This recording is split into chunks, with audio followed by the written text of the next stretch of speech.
Live from the Mainstream Cannabis Media Empire, I'm Travis Lippert, CEO of Veedverks Unlimited Limited, better known as Veedverks. I'm Michael Miller, International Marketing Director for PanaceaLife.com. Hey, what's that sound? Was that me or you? I don't know. I think that was you. So today we're going to talk about the guys who are in jail in Oklahoma still, Right. and I have a few things to say about hemp in Kansas, in particular. Like, spoiler alert, like they wrote us into the regulation. I found that out. We'll talk about China, but mostly we want to talk about St. Croix because we will have with us today, Senator Positive T.A. Nelson. Yeah, a good friend of our industry, that's for sure. Yeah. Great news for him.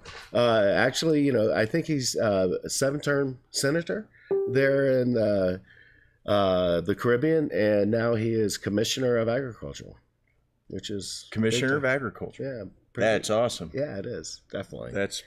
I think he'll do good things for agriculture. I can't wait to hear about it. Well, it's kind of in the play. One of his missions was to get medical marijuana approved on the island, which he did.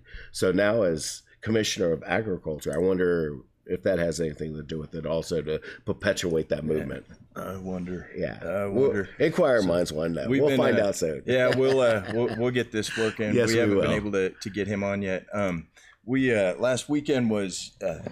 Let me mess with this mic here real quick. Is that better? Sounds good. Does that sound better, or does that sound better? Do it again. Okay. Do you like number one? Yeah. Like number one, or like number two? Number two. One. I don't know. One. How about one? One. All right. Let's go with one. We'll do it like this now. We will. So Indo Expo was this weekend. It's a gigantic trade show that it's unique among cannabis types of trade shows because it combines both the marijuana and the hemp side and just treats it all as kind of the singular plant that it is, cannabis sativa L. The only difference being that hemp has less than 0.3% delta-9 tetrahydrocannabinol on a dry weight basis. I love when you say that. Yeah, you say it enough, it just rolls off your tongue. But I think it's the only expo also that is to the trade only one of the days. I don't know of another one. There could be, but it's to the trade only. Yeah. Saturday's to the trade. Saturday was all business. Sunday, it's a free for all. Yeah. But wow, you know more about it than I do as far as this past weekend. But it's just always packed. It was super packed, especially on Saturday this weekend. Yeah. And I don't know how many thousands of additional square feet there were this time. The first one we went to was 2 years ago, at where we had a booth, and it must be twice that size now. Yeah, it's definitely amazing. Yes, it is. Chris and Stephanie, the promoters, are good friends. They put on a great show, and good, and they really did. And Veronica did a fantastic job. I didn't say her last name because is it Carpio? But did a fantastic job with the hemp hallway, and tons of hemp companies. All these hemp companies. Yeah. We're like old guys there now. Like they come in, and as far as they know, we've been here forever. We're the true OGs now. we're the MEGs, the middle age gangsters. Well, yeah, you are. I'm the OG. But I thought it was interesting the Friday night. So we loaded in on Friday, and we set up a green screen, except it was cloth, like a cloth background. Right. And Saturday, I think I did 14 little shows. Did you really do 14? Sunday, I think it was 10, something like that. But what was interesting though was after the setup, Friday night they had an event at Cultivated Synergy, where a lot of industry events happen. Right. And it was a cool thing. They had a casino night and stuff, and nice dab bars and whatnot. But here's the funny thing: I want to show you guys this. I was talking to Stacy Swanson Crass, I think. Okay. And she noticed that the security guard, or one of the cops that was outside doing moonlighting for security, had to go to the bathroom, and he walked in through the bathroom, or walked from out front to the back of the bathroom, which like his face covered up with like No, he didn't. a hat. Really? Yeah, Because of the smell? Yeah. Well, he didn't. Yeah. Either he was. Maybe he has a legitimate fear of popping a drug test because, I mean, for all he knows, he could do that. Cops aren't the most educated people when it comes to cannabis in many cases, including Oklahoma. But I want to show you. So I got him. So I waited and tried to not be like a total stalker, but check this guy out. All right, so we're going live. Actually, we're filming this I think that's just too much. I just think that I think those guys are funny. See him? High comedy. Yeah. Comedy. But let's see. So if since we don't have a, we're getting word now that Senator Negative JB Sessions is available, but we don't want to talk to him. Well, I met him at the NOCO last year. Did you see him there? Yeah. Took my picture with him. Yeah, so did I. Yeah, he was quiet, but he seemed nice. He was willing to let me take a picture with him. That's awesome. Yeah. Man, with this snow, I'll tell you what. Show that. It's beautiful. Yeah. So that, for lack of anything better to show you while we chit chat, we always say it's a beautiful day out there, but the background is like like you say, dark. Beautiful morning, but the background's like a nighttime shot of the Denver skyline. So I thought, you know what? So I switch that up a little. Yeah, switch that up. Used up almost all of my. I might want to do it. Oh wait, what's that? Wait, somebody divide 474 by 6 real quick. Oh, hey. Oh, my goodness.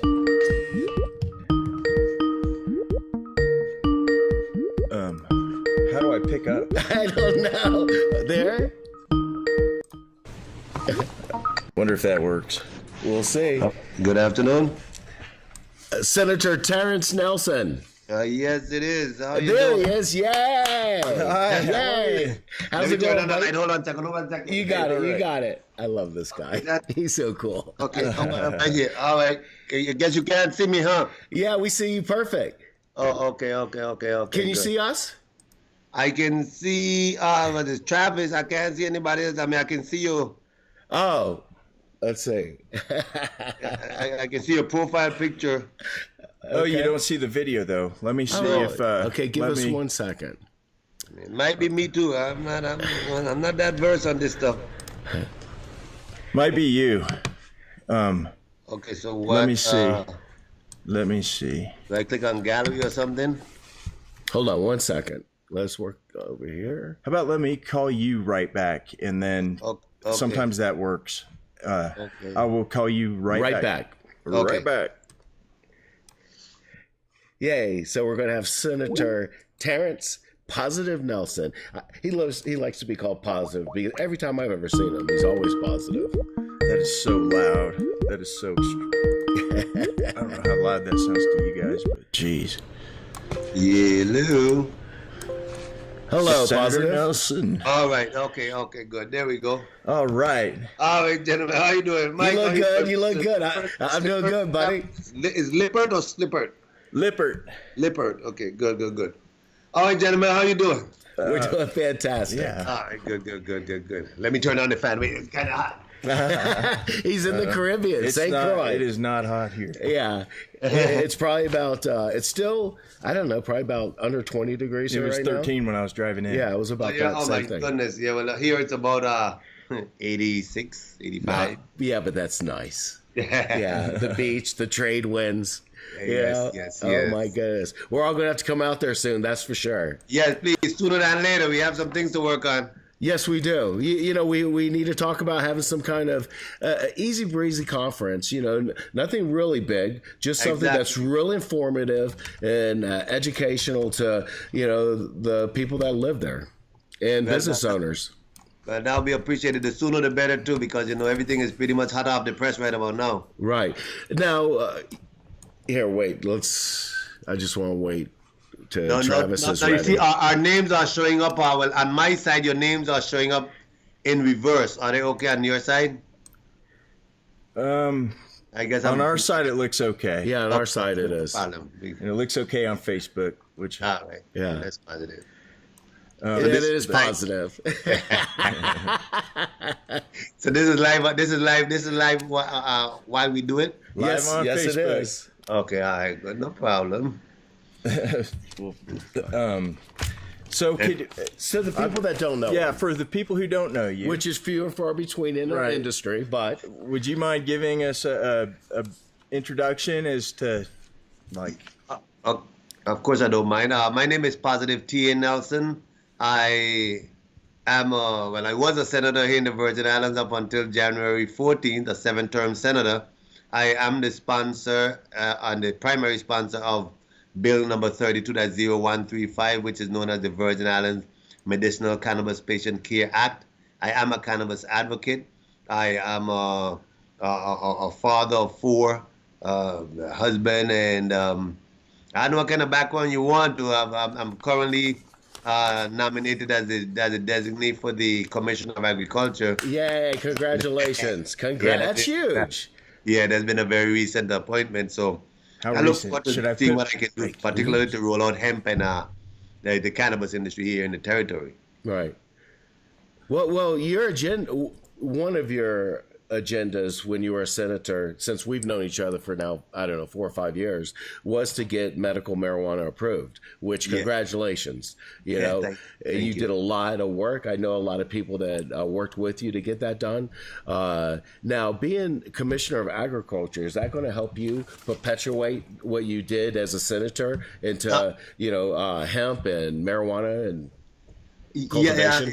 Yes, it will, because as our bill is written, the Commissioner of Agriculture sits on the Cannabis Advisory Board.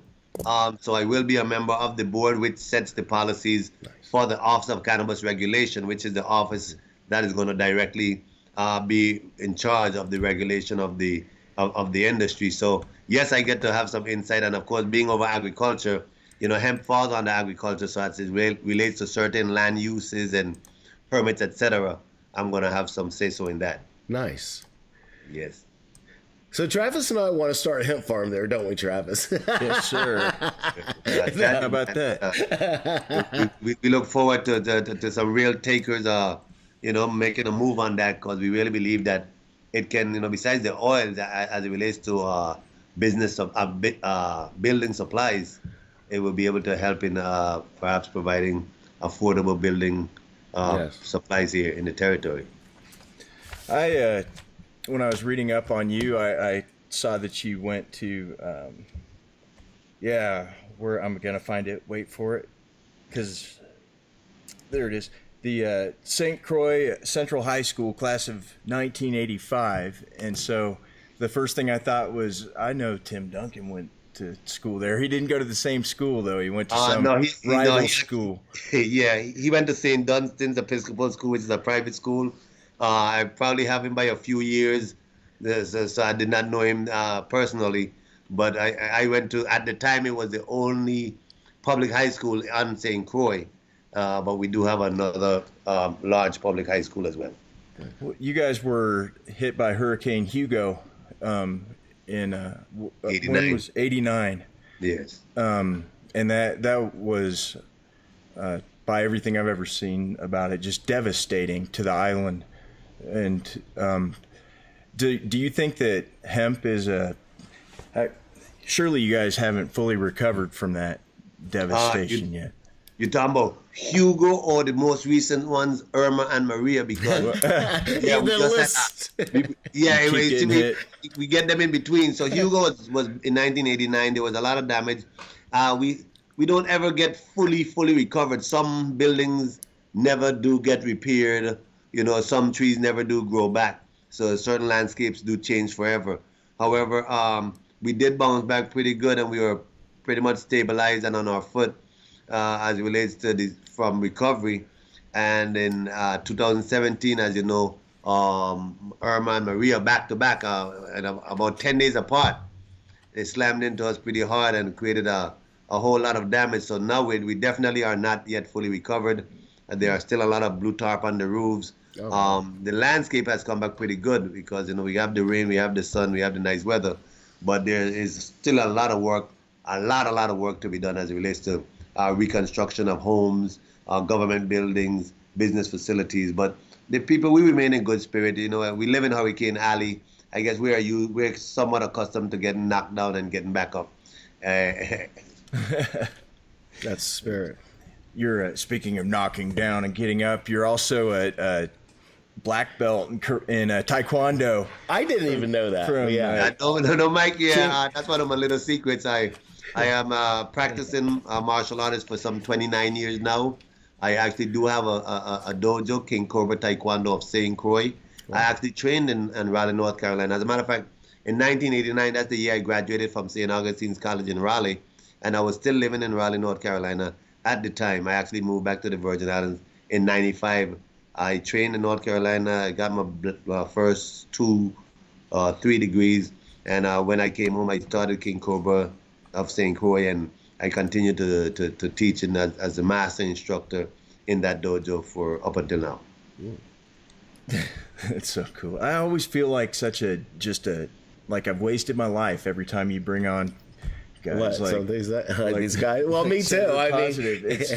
I've wasted my life. You know, I've done my things. You've done your things. I guess if I was interviewing you, you know, we'd hear some things that you've done that we weren't done. I didn't do so. It's not nothing to get on yourself. Hey, Air Force Academy graduate right here. I mean, I can only have hoped. And there you go. So he's just being humble. Yes, he is. Carrie Accardi from 420 Media speaks very highly of you, and she's watching right now, I believe. And, hey, Carrie girl out there, folks, want to give a shout out to 420 Media. You know, we've done some big things. Yes, I appreciate what Carrie has done in helping to tell the story, her story, which is the story of Mary Jane, cannabis. Mm-hmm. And I think she's made some great inroads as it relates to getting some of the major networks to be brave enough to be willing to air cannabis commercials. We were actually successful in getting on Bravo, History, and Discovery channels. So, you know, that's big up to 420 Media and Carrie and all the work she does. She does fantastic work. Of people. If we could just get CBS on board. Yeah. I wish we had a clip of that commercial. I saw it. It was tasteful. Really nice. I liked it. Thank you very much. Thank you very much. I appreciate just being a part of the voice and the face of the advocacy. Mm-hmm. And I'm hopeful that we can continue to knock on Washington's door. Amen. The delegate to Congress of the Virgin Islands was recently named head of a committee that the cannabis ordeal is going to fall under. I guess the cannabis subcommittee might fall under. So that might be an interesting advent for me. Yeah. You were a farmer. You've been I bet now if I do my math right, it must be 9 years with the Serenity's Nest, your Zen garden. So is there cannabis growing in your Zen garden yet? No, man. You tried to set me up. Well, when you say farmer, no, what? Or industrial hemp? No, he wasn't. No, not yet. No, I'm not. Not yet. I do have tea bush, mostly tea bush. I do have some sweet peppers, okras, some bok choy, my favorite. I love bok choy. Yeah, you know, and some flowers. It's I call it Zen garden because it has food and fauna. It's sort of a balance between the two, where people can just come and chill out. Nice. And at the same time get some good fresh food. Could you plant industrial hemp there? Would it be legal to do that? Back to that, no. Right now. We have the law in place as well, and with federal government making it legal, we can do something. No one has yet in the territory. Being over the Department of Agriculture right now, I'm quite certain, as individuals come to me as it relates to industrial hemp, that I am very interested in helping to move that forward. Of course, our situation here, we have 84 square miles on St. Croix, we have 32 square miles on St. Thomas, and we have 19 square miles on St. John. with that, we have, as it relates to the conflict with growing hemp and growing cannabis, you can't really grow them in close proximity. So we're going to have to be very intentional, strategic as far as how we roll out these two programs. Yeah. Because as you know, nobody wants watered down cannabis, and it would be just a waste of effort to have that happen. And nobody wants hot hemp I either. know. No, they don't, do they? I'm just wondering, to grow hemp, would it be cost prohibitive because of the lack of land? Or are there farms, if you co-opt a bunch of farmers together, would that be a good way of doing it?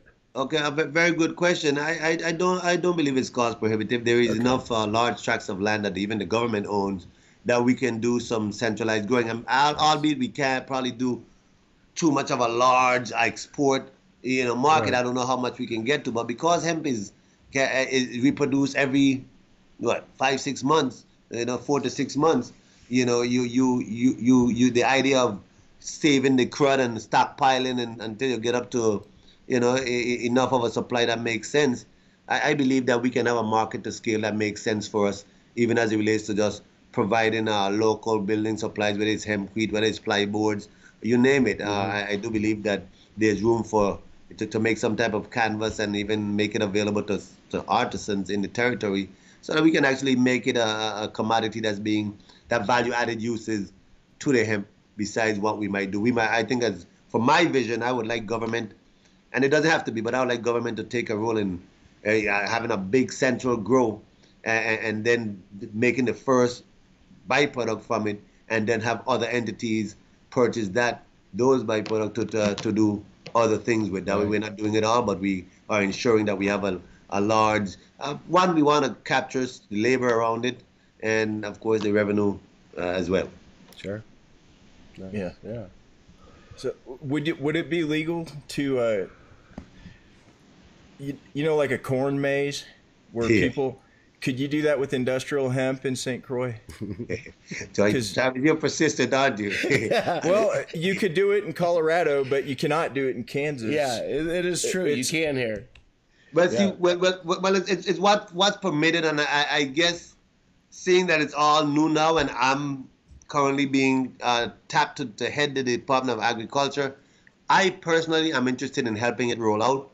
So whatever within my authority to do, whether I would like the department to even conduct some type of pilot program. So I'm quite certain I just got named officially yesterday. So I'm officially on the job starting today, and I'm quite certain within sometime within 2019 we will begin some type of pilot program as it relates to industrial hemp, not to be confused with cannabis. Yeah. Right. Thanks so much on your first day taking office that he's with us. Hey, I consider this part of the job, guys. I'm not taking off for those listening on Facebook. I love it, but it is true, because I have my head going brainstorming right now, and I know Travis does too as well, on how we can help the islands right around there, grow, into this industry the right way. Well, definitely. Well, we are, as you know, it's new to us. We are going to be looking forward to having forums, conferences. You're intricately involved on a national scale. So we want to partner to get some things going and sort of create a network, a global network, if you may, or even if it's just national. And since we're somewhat international network here, so that we can partner with individuals who are already or on their way in the U.S. mainland, doing hemp or cannabis, because since we passed the bill out of the Senate on December 28th, the governor signed it into law on can't remember the date. It was not too long ago. It was just about January. Can't remember the date. It was last weekend before last weekend, which should have been like around the 6th, 7th or something like that. Sure. It wasn't the 7th, it was after that, or somewhere around there. So, it's all pretty new, and I'm just looking forward to seeing whatever road it takes and help it to go down that road. And we're gonna need experts in the area to, sort of help to educate the populace and let them know the opportunities that's available. And of course, that business organization makes a lot of sense because you have, that's probably one of the first conferences we want to have besides training for the medical professionals or what have you.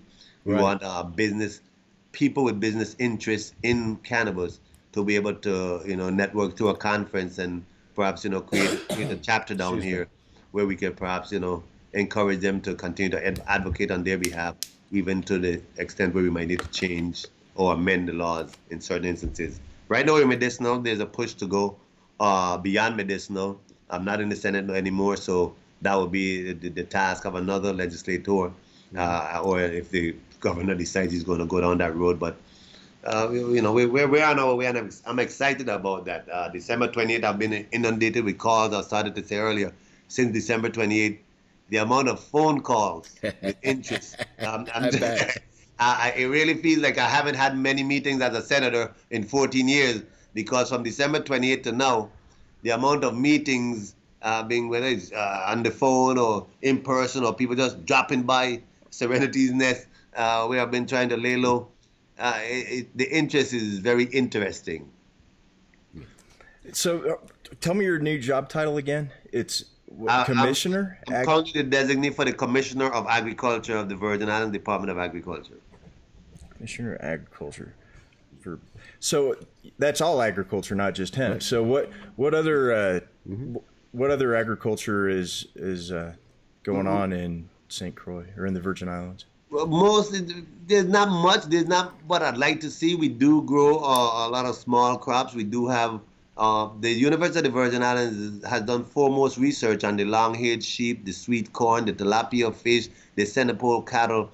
I think there's two other areas that the University of the Virgin Islands, which is stationed here on St. Croix, well, it has two campuses, but the agricultural experiment station is here on St. Croix, and we've given research to the world.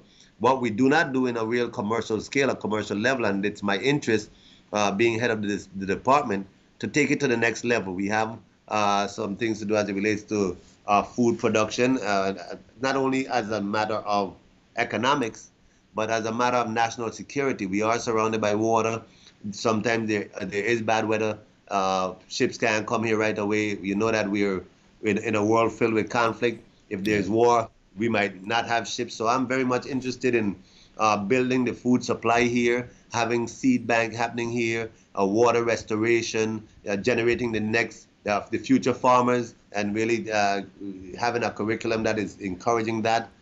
Indigenous trees, medicinal plants here in the territory. In the Caribbean, we are known for having a lot of these medicinal plants. Caribbean people, we don't go to the doctor often. We're usually very healthy. That's because of a lot of the plant foods that we eat around here. So I'm very much interested in creating as much as possible a local supply, building the local supply of food available, getting the farmers up to scale, being consistent with their supply so that we can get the grocers here on the territory to purchase more from local farmers. We haven't been really able in a large way to keep up with commercial scale growing. Farming has pretty much taken a look more like a hobby gardening, but there has been interest over the last few years. Some of the farmers have gotten the idea that they have to go large and have to be consistent. So I plan to help them to do exactly that, including adding hemp and cannabis to the agricultural commodities. Love that. I fully support that. You wrote that down. Yeah. But why don't you ask it? Because that looks like one of those funny questions there, Mike. Yes, it is. It's going to put you on the spot. No. I love it. No, CBD. Is it legal now in the Virgin Islands? Well, as far as I'm concerned, it's legal in all 50 states because if we're talking about CBD is available from hemp. So, yes, it is. So in my book, it's legal law now. Local jurisdictions are dealing with it differently, but we do have CBD being sold on shelves in the Virgin Islands right now. Okay, great. Yeah, there's more to come. Yeah, good. Look forward. More to come. So now that we talked last week, now that you hold a government position again, I knew you would. Are you going to be able to run a chapter of what we were talking about, or is we'll talk about that offline, I guess. Yeah, but I'm quite certain. I'm quite certain I'll be able to, and if there ever is a conflict, conflicts aren't constant. If a conflict of interest does arise, it's just a matter of disclosure. But I'm quite certain. I'm very interested in having a chapter of the organization created here because I see the value in cannabis business organizations growing. Right, especially from that educational standpoint. Especially, we got to set up a conference there pretty soon. I think it'd be a lot of fun. _ emphasize highlight soon. Okay, so I'll definitely like to work with you on that. Okay, but remember we're like that doorway to the Caribbean also. So putting a plug in there also, guys. How are you working? How are you working with other islands in the Caribbean? Are you going to have some kind of agreement like with Jamaica and Puerto Rico? Well, Jamaica and two different. Jamaica has an agreement with Canada. Puerto Rico, I don't know if Puerto Rico have any external agreements right now. They're pretty much internal. They have medicinal, legal. But us and Puerto Rico are the only U.S. territories in this region. Any agreement with any island has to be approved and okayed by the State Department of Interior. Okay. So, I am very interested in, however, in creating that network because the Caribbean region share the same natural atmosphere, good sunlight, warm weather. So for me, the niche of the Caribbean is that sun-grown cannabis. Right. And it's in particular here in the Virgin Islands where the sun hit America first, that's like a tagline already. Yeah. Hey, golden grown, where the sun hits America first, Oh, I love that. I love that. Yeah. Nice tagline. All right, that's what I'm saying. So, for me, I see that there's a lot of tourism and, hype that can be created about the industry that can really help us in a real economic way. A lot of entrepreneurial opportunities for Virgin Islanders in a real way. And cannabis is the open door. Yeah. Every jurisdiction that has done it has seen the benefits, and us being Caribbean, we're America's paradise. We're America's English-speaking paradise. We don't have that barrier, that language barrier like Puerto Rico has. So, and I'm putting in a plug for the VI. I want, talk about coming down here and doing something soon. I really want you to, because what I would like us to do, maybe not initially, but eventually we'll reach out to other islands and invite them here. Yes. Since it's easier to come here than to go all the way to America for some. Sure. To bring them here in the Virgin Islands territory, and we do a conference, a Caribbean conference here. Get it? Yes, absolutely. A Business Association Caribbean conference. Yes. So you heard it here first, Mike. Remember, I'm all in. Okay. I love it. Okay, let's not have to fight about it, guys.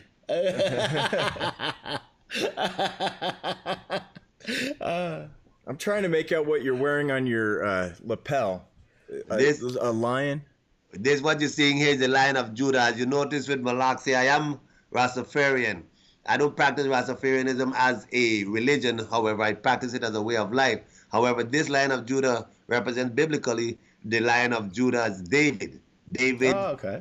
Yes, exactly. Son of Jesse, who became king. As we know, King David was one of the most noted kings in the Bible, and the Rastafarians, we utilize this as a symbol because, as you know, Selassie is known as is recognized by some as the resurrected Christ in a kingly character. So this Lion of Judah, for me, however, represents that courage, that breaking all chains, that knowing, having that faith in the Creator, that through praise, through worship, through good living, that I'm going to break down obstacles that's going to be in front of my way. It's just perseverance. So, yeah, that's what this represents for me, the Lion of Judah. And it's appropriate. I mean, you're the first Rastafarian senator and probably the only one so far, correct? Yes. Okay. Yes. It's hard. A lot of people think it's easy to, flip a country or a state into medical marijuana. You did that. And I know what's coming up. We've talked offline. There's more barriers to break down to help, not the health and well-being of people in the Caribbean. Yes, yes, yeah. And It is, monetarily, everything, you know? yes, it's been a fight, I must say. It's evident to see why people who have been supportive of cannabis have been reluctant to come out forward. It's almost like that coming out the closet thing where, you get a lot of attack. You get demonized. You get, they strip you of any credential you ever had just because you're supporting cannabis. I mean, they can't say that they've seen me out in public smoking weed or anything, but they just target you with all kind of attacks. And it's unfair. I felt berated, man. I must say my feelings has been hurt, but sure. So we persevered, we got through, and when we started, it was perhaps like only around 9-10 states that were legal at the time, even for medicinal. And since then, it's now 35 states. So it tells you that, what made it easier here is that along the way, other states were coming online. Along the way, the news about states that had been legal for a few years, and the data started coming out as far as the money, as far as the positive impact on the communities, and there was little negative impact that some of the fear mongers were trying to create in trying to build opposition. So I think all of that sort of aided us, and of course with all the good people who assisted, Heather Manus, Nurse Heather, who helped us actually write the bill, Kerry Arcady, who did a lot of PR and just came down herself and supported, been in a hearing, Dr. Susan Sicily, she came down here and testified at a very hard Senate hearing. She was literally attacked by some of the individuals who were in opposition. What, did she really? She was attacked? I want a video of that. Do you have it was verbally. It was verbally. Right. I know verbally, but for credential question and all of that nonsense. So I felt it I appreciate them coming and bearing through some of this with me, and I very much, we've sort of worked become a friendship now. It's beyond just, colleagues and advocacy. We've sort of built something beyond that, and that's what's beautiful about cannabis altogether, Mike. It sort of helped to erase all barriers, whether it's economic, whether it's race, whether it's geographic, whatever it is. It's sort of when individuals are around that cannabis environment, there's this sort of neutrality that I think one can appreciate. Sure. Well, you had the triple threat: Kerry, Ken, and Nurse Heather. And Dr. Sue Cicely. We can never leave her out. Check out who I got my picture with. Let's see. Wait, I got you. You had bring back the other direction. Oh, I was at the wrong. Oh, yeah, over there. So look who I took a picture with on Saturday. Oh, yeah, Dr. Cicely. That's this Saturday gone there? Yeah. Oh, okay. The Indo Expo. Yeah. All right. Okay. Well, it was an expo. Okay. I remember. I appreciate the work she's doing around, just helping to bring credentials and doing the research to help some of these people say yes. And I appreciate the research that's being done with for the veterans, the federally contracted research. The people making all this big hoorah about cannabis, and the federal government itself is doing human tests on smoking weed. Yeah. And it's good benefits. So, slap me if I'm talking stupid. I love it. Oh, I know it definitely helps me a lot. Medicating. Oh, definitely. Without a doubt. Definitely. Yeah, I quit taking 7 pills when I moved here. Yeah, I got off all their meds now. Really? Yeah. People say, people just getting doped up, but truth be told, man, if your pain is being alleviated without you losing your liver or your kidney because of some side effects of these other cannabis as a first choice medicine instead of an alternative. People need to reverse what they're doing. Don't wait until your liver is eaten out, your kidney is failed, and then all of a sudden you get a bright idea to try the healthy botanical medicine called cannabis. It's best, especially if most people look into this, especially from the medical standpoint, and they realize of the endocannabinoid system in the human body, you'll realize why there's somewhat like a yearning for the body to want to have an inducement of cannabis. Now, with legalization and regularity, the ways that cannabis will be available will be a lot different than just smoking. So the body will be able to get the cannabis intake, so to supercharge your immune system without necessarily smoking weed, because nobody's going to take a big bud of weed and cut it up into a salad if he had to go out and pay a couple $100 for it, and this is all they had. But if he had a garden outside there, he might snip it off and snip it up into a salad, or juice it for chlorophyll juice or something. But if you're limited because you had to go out and buy that little bit for just so much, that's the problem. So we believe, many of us who are advocates believe that with legalization, you will also see the change in use made. In other words, from just people smoking. And don't get me wrong, there is absolutely nothing. It's a matter of choice with an adult, 21 years of age or older, who after a hard day's work decides to sit back and toke a joint with their glass of wine. Yes. I mean, there's absolutely nothing wrong with that, though. People say, well, that's not, and we don't have to make a medication excuse. However, it is in fact medicating, because when something allows you to totally decompress, that's helping that individual. Mm-hmm. Now, some people, believe it or not, medication does not always have to be actually medicine. Some people, could sit up there and watch TV and get decompressed. Some people drink a wine, some people drink a shot of liquor. Mm-hmm. Some people smoke a joint. Yep. So what? Yeah. So I'm starting the so what campaign. So what if it's an adult choice? Right. So what? Sit back, roll a big doobie joint and smoke it in their lounge out in the yard or wherever they please. Yeah. So what? Especially if it's talking about a responsible adult handling their bills, taking care of their family, not relying on the government for aid. Yeah. So what? So, gentlemen, let's kick off this so what? Yeah. Getting back to you got off some other medications when you moved here. I was addicted to opiates, and a big movement that you see in America right now is I think the governor of New Mexico already approved that they can replace opiates with medical marijuana.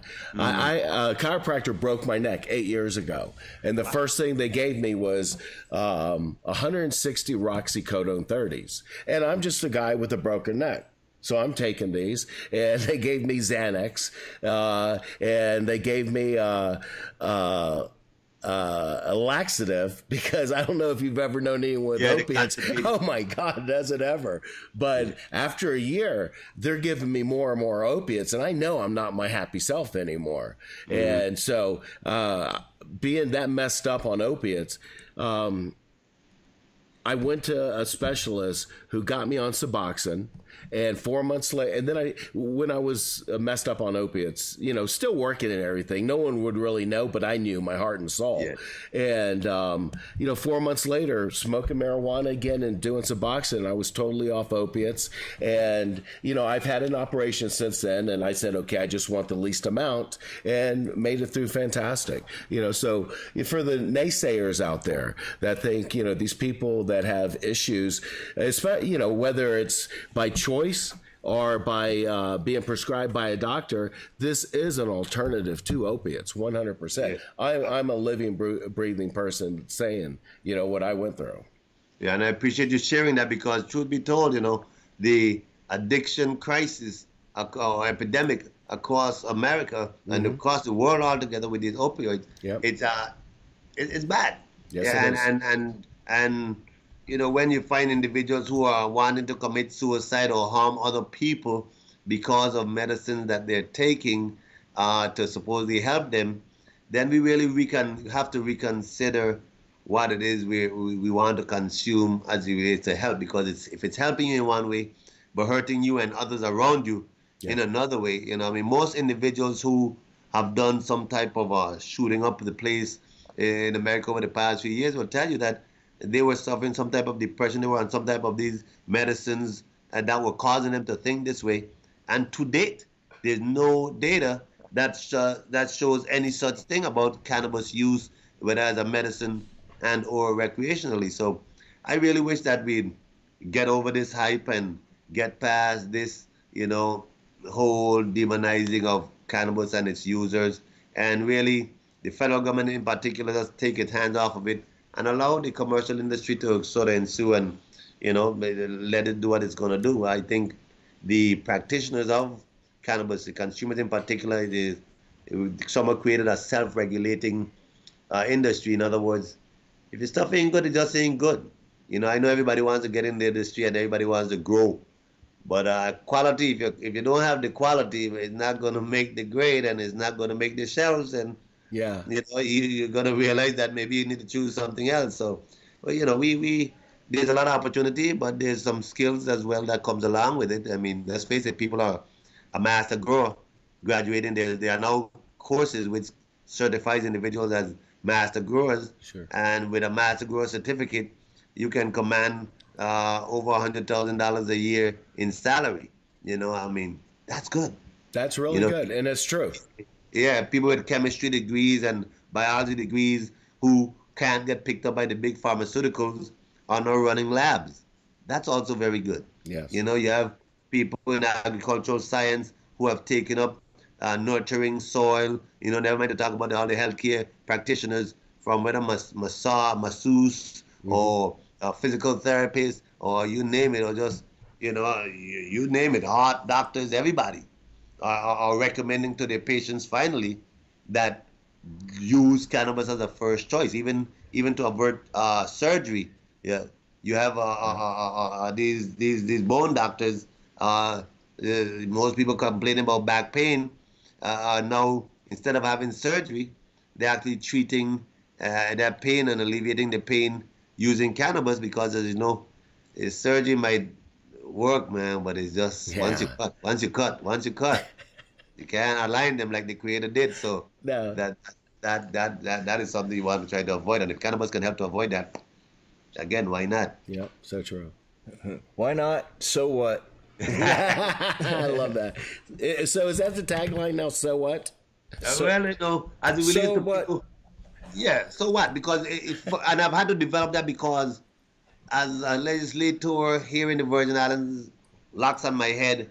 Anytime, no matter what I was saying about cannabis, no matter what type of medical practitioner or what type of MD, what type of researcher, what type of scientist I had with me, no matter what I was saying, I was hearing the crazy remarks that all I want to do, I'm doing this whole legalization effort because I want to smoke weed.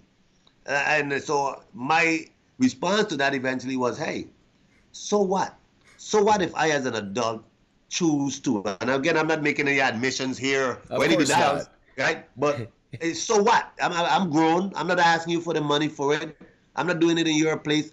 So what if that I want? And now it's wrong to assume that a 7-term senator would go through all of this demonizing just to have a personal interest. Shucks, I could do like everybody else and hide to smoke weed like most people do. So why would I put myself through all of this just for a personal interest to smoke weed? Right. So when they're talking silly, my response was, okay, let's talk silly together. So what? So what if I wanted to do exactly like you're saying? I'm not cheating anybody of anything. I'll be joining there was a referendum in the Virgin Islands. 56.5%, 56.7% actually of the people voted in favor of medicinal cannabis. So That's when a the lot, opposition, that's a decent number. Yes, it is. And when these opposition saying what they're saying, I'm saying, but hold up, I am backed by this referendum. What are you backed by? You know, and I think eventually the perseverance prevailed, and I'm grateful that it was a vote of 9-4. 2 members of the legislature was absent, and a vote that was almost a veto-proof vote. The governor at the time that was outgoing, who lost the election, thankfully, because he was playing games with this whole measure. Because when he came in, he said he was interested and he would sign it, but he went off on his own tangent, working to undermine my measure and trying to create a whole other measure, which I'm not in opposition to, but he just did it in such an undermining way. It created unnecessary tension and unnecessary rifts because his friends in the Senate was helping to oppose and sort of bury my bill, and that's some local politics, I'm sure. Yeah, with the book sure. family. Yeah. Well, you won, so that's good. And the people of Virgin Islands won. Yeah, exactly. Yeah. Exactly. Well, now do we call you commissioner? I guess not senator.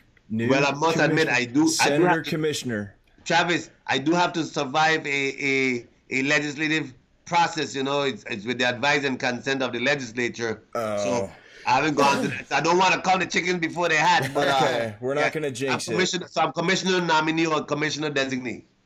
Okay. But I got you. Commissioner is fine. Positive is fine. Just don't call me late for dinner. That's Yeah.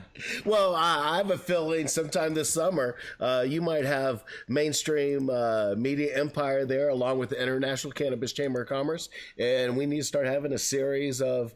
We can do it like this as well. You know, Skype in to groups of people. And for educational, we can bring in, attorneys, doctors, professionals, both here and in person.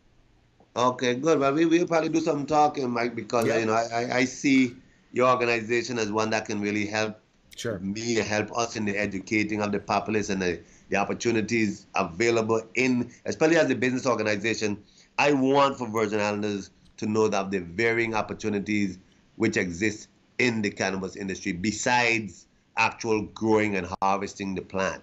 Okay, that all the things around it as well. So, I believe something like that sooner than later will go good. We have 180 days, 120 days for rules and regs, and another 30 days to circulate to the public and get feedback and recirculate to make it a total of 180 days before we actually ready to roll out. And it somewhat seems ambitious, but we believe we're not recreating the wheel here. We're going to take from pre-existing jurisdictions what's been good and sort of model ours after some graft of those, as we did with our law. So would you like to do that, have like a educational series or program here or there? Yes. From here to there also. Sure. Yeah, I think that would be fantastic. I'd really like to grow a little hemp maze there, though. Yeah. just a little one. Hey, it's okay, man. Listen, just come on down and talk to the Commissioner of Ag about it. I'm quite sure he might be willing. Oh, yeah, right. I love that. There was one was that? I don't think it was hemp. I think it was a corn maze by our factory up in Louisville. A hemp maze would be cool. Pilot program, investigate the durability of hemp versus corn. For maize they don't have to be purposes. versus, they can go side by side because corn is for one thing, hemp is for another. Just different types of food. Yep. Yeah. I love it. You got anything else? You gotta stay there. You don't want certain farmers be like, oh, what they're gonna do? Just grow hemp. We can, you just gotta. Yes, but there's room. There's room. Symbolic. Travis. It could be symbolic. It could be a symbolic. I'm behind it. If it doesn't have to be the biggest thing in the world, and because my option in Kansas to do it, it's not even quite certain that they'll even allow a hemp maze at all because I've been working on them about it for months, but they specifically wrote in there that a licensee shall not conduct activities that involve industrial hemp plants, plant parts, grain, or seeds that are unrelated to the licensee's approved research proposal, license, or educational activities at any location on the license. And then there's this really awkward thing that they added on, including industrial hemp related activities involving an industrial hemp maze. What's wrong with a maze? So you all have industrial hemp legal there in Kansas? Yeah. But you can't this year. This year it will be. That's strange. I mean, why did they specifically list an industrial hemp maze? Because I called them during their rulemaking, and I said, look, I want to plant a hemp field with a crop duster, and then I want to cut it into a maze, and I want to get like 4-H and FFA out there and educate kids about. Right. I mean, because you got to teach the kids how to grow hemp. It's an agricultural commodity. Yeah. They could save their family farms. Yeah, and exactly. But they weren't hearing it. So. Well, no, they did hear it enough to put it in. Right. But so I talked to him again though, and it appears that maybe I can do the maze as long as nobody can come to it. So you could do it and like take pictures, and then use that as the educational opportunity. Like, did you know that you can't walk in this hemp maze? I don't know, man. Travis maybe might try to think about relocating, man. That's some strange law. Yeah. Well, I live in Colorado. I'm never. But I just. He's got family there. Yeah, that's kind of Okay. you pick your battles. You pick the little states where you think you can make some kind of a difference, and I think that's I hear you. helped that little part of this country. Fair enough. Fair enough. Well, I tell you what, it's been. You got any questions? Do you know any jokes? Hold up. I had one the other day. Let me see. No, man. I had to get you on the next Nobody's one. ever got a Next joke time. before. Well, I'm nervous about making a dud. I'm nervous about making a dud. We need to make you our international correspondent for the Caribbean. Okay. You know I'm open. Include me, man. Yeah, absolutely. We'll have you on, several times a quarter, something like that, and keep the movement going there, and you keep our listeners informed. And a lot of people that probably watch this program are investors and businesses that want to come down there and take a look at how they can get involved. Yeah, and one thing I need to put in, as far as the Virgin Islands is concerned, we're U.S. You don't even need a passport to come here. It's the same U.S. banking system, U.S. tax laws, except that here, if large entities come here, we have some very nice tax benefits package that we can offer here called EDA benefits that are unlike anywhere you've seen anywhere else in America besides Puerto Rico. So those are things to consider, and those are things to talk about. And yes, I would like to be involved and take you up on this quarterly thing. So let's talk some more. I really believe that absolutely we need this entrance. And by the way, let me put in a plug here, and I want people to get a copy of the March Dope magazine. I'm going to be on the front cover. So I just came from that interview a couple of weeks ago up in Seattle. Of course, absolutely. Of High Times, yeah. So March Dope magazine. As soon as we get it, we're going to flash it. Yeah, for sure. We're gonna flash it. Any parting words? Well, I just want to thank you, Mr. Miller and Mr. Lippert, for providing me this opportunity to speak via this medium to the public, to the people out there in this listening world, and I want the people to know that cannabis has its place in this economy. Cannabis has its place in our medicine cabinets, and we are to not be afraid of moving forward with reintroducing cannabis as a commercial enterprise here in the U.S. and other parts of the world. And I look forward to continuing to being part of the advocacy groups in the islands here, in America, and any place in the world that the people like to use me to add my voice to the advocacy to free her and to tell her story. And the her I'm talking about is what's commonly known as marijuana, but rightfully known as cannabis. It is time to set her free. So thank you, and feel free to call upon me anytime you want to do this or anything else. I'm in the fight to free cannabis. Yay! Yes. Thank you, Positive, so much. We appreciate it, Positive. Thank you. No problem at all. Anytime, guys. All right. You have a great day. Hey, no problem. Y'all too, and love you, everybody. Peace. Take care. Peace. I love that guy. I can't believe it. That was a great connection too. Yeah, that was. It really was. I gave him his new job title mid stride, and then found out that he's yet to be. He still has to be nominated. He will approved or whatever. Yeah. But he's got it in the bag. He's such a good guy, isn't he? Yeah. He's so down to earth. He really is. Can you believe that they wrote us into their regulation? You know what? I think that's so funny. Tell me if you watch our shows. Tell me that I haven't been. I am the reason why they put that last. Including industrial hemp-related activities involving an industrial hemp maze. That's like the most stupid thing I've ever seen written in a bill or reg. It is. I love that though. It's funny. It is not over, Kansas. In fact, on a February 23rd in Hutchinson, Kansas, there is the I brain dumped the exact name of it, but it's the Kansas Hemp Expo, I believe. Put on by one of our best friends, Christy Lunsford. And my battery's dead on my computer. But yeah, Christy Lunsford, that's going to be fantastic. Yeah. I think I might have to make that trip. You are definitely, right? I bought a ticket. Mm-hmm. I'm going for sure. Because I want to, I'm going to keep talking. I'm serious about this hemp maze. Yeah. It's I know that it's not, a money-making type of thing that somebody would do, but I think it needs to be done. I think that we have to have the Kansas Ag Department understand that those junior high kids and those, well, even the grade schoolers that are, raising the sheep and taking them to the state fair. Right. Hemp is an agricultural commodity by federal law and by Kansas law. Right. I love it. When you bring in the educational aspect of it, I think it's something that is needed. Positive, he gets beat up by people. We all do, the old guard of, you're just guys are drug addicts or hippies or whatever. Yeah. Unfortunately, it's going to take another generation or so to start changing some of that. Yeah. And start, I love that, your movement as far as educating high schoolers, even 4-Hers. Yeah.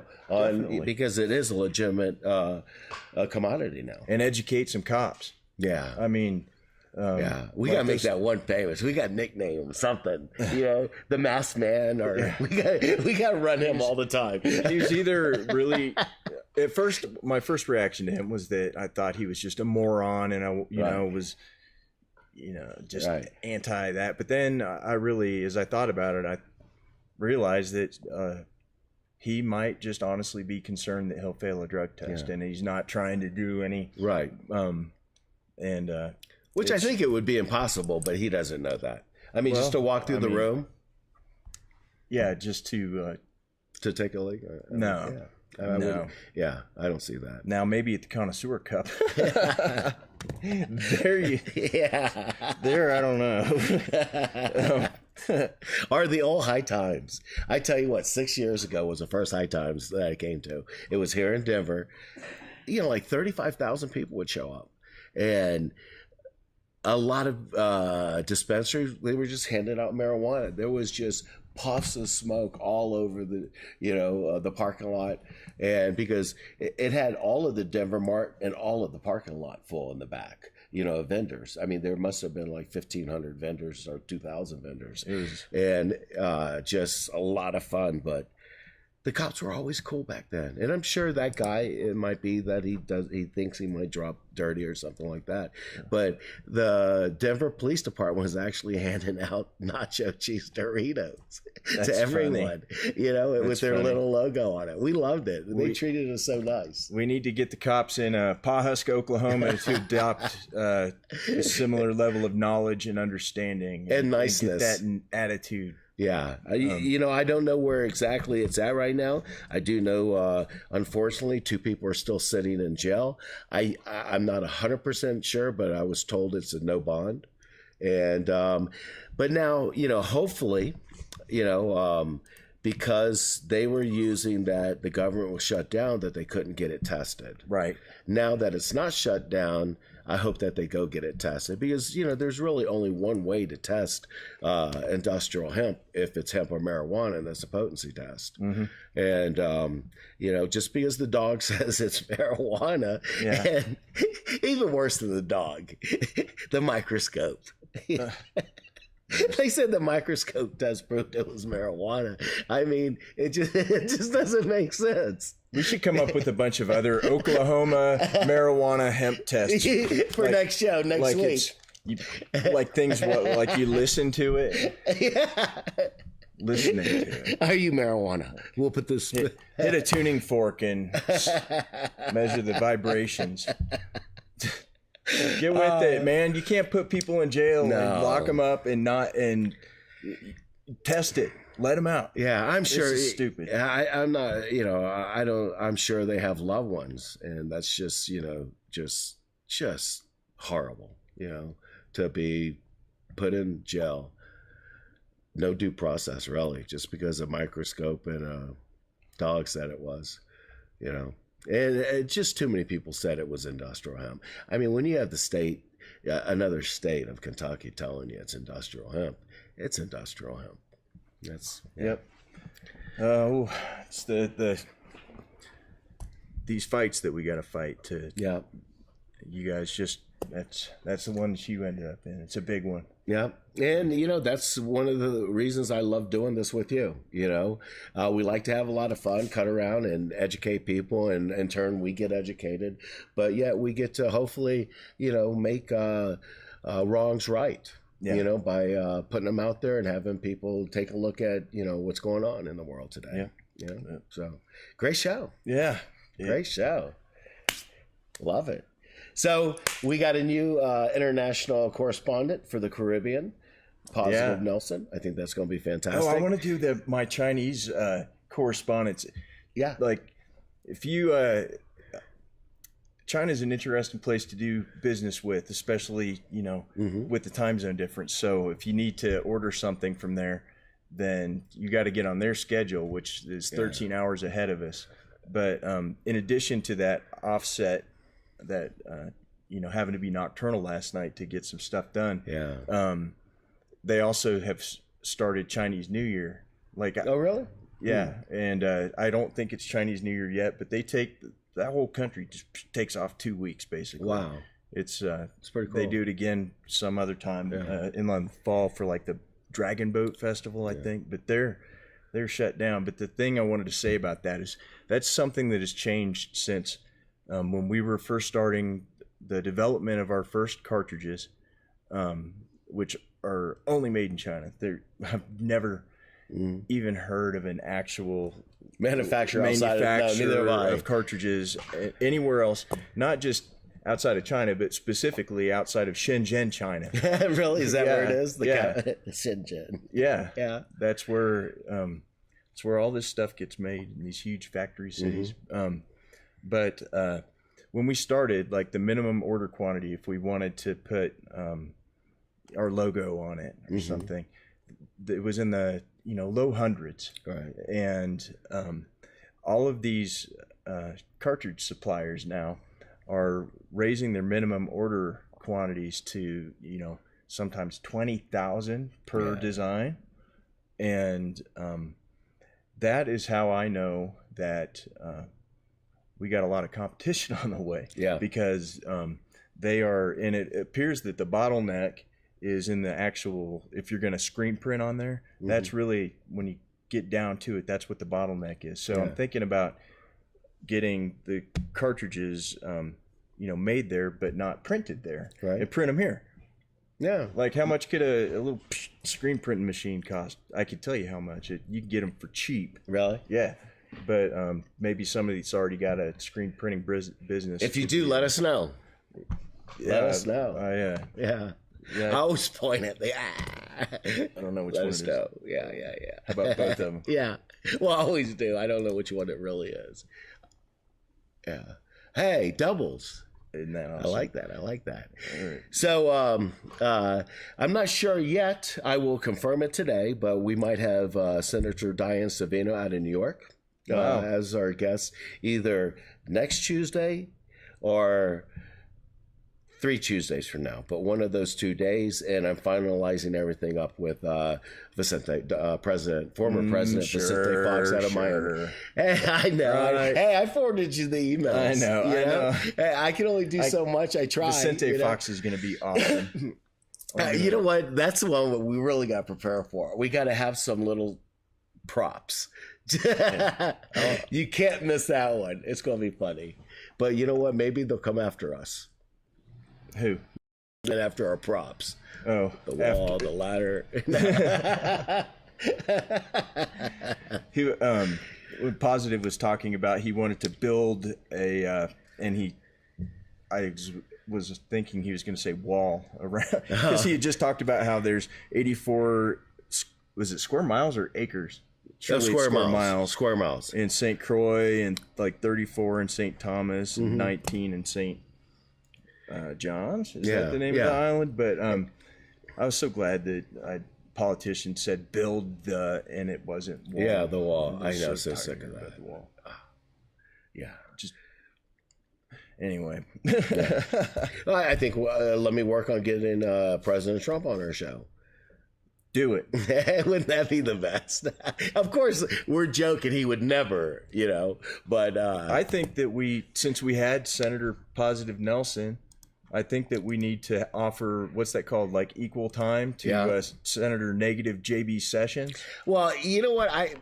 I don't know. Ask him when he's going to join the board of a big cannabis. I kind of like him now, though. Like Boner. I kind of like Sessions because he let me pose with him at the NoCo last year. You know, he just stood there. I mean, he really didn't have anything to say. Stiff. A little stiff. He didn't have much to say. What we'll do for the haters that are going to hate me right now by saying it, I'll post. Wait, forget it. You'll post the photo. Well, yeah.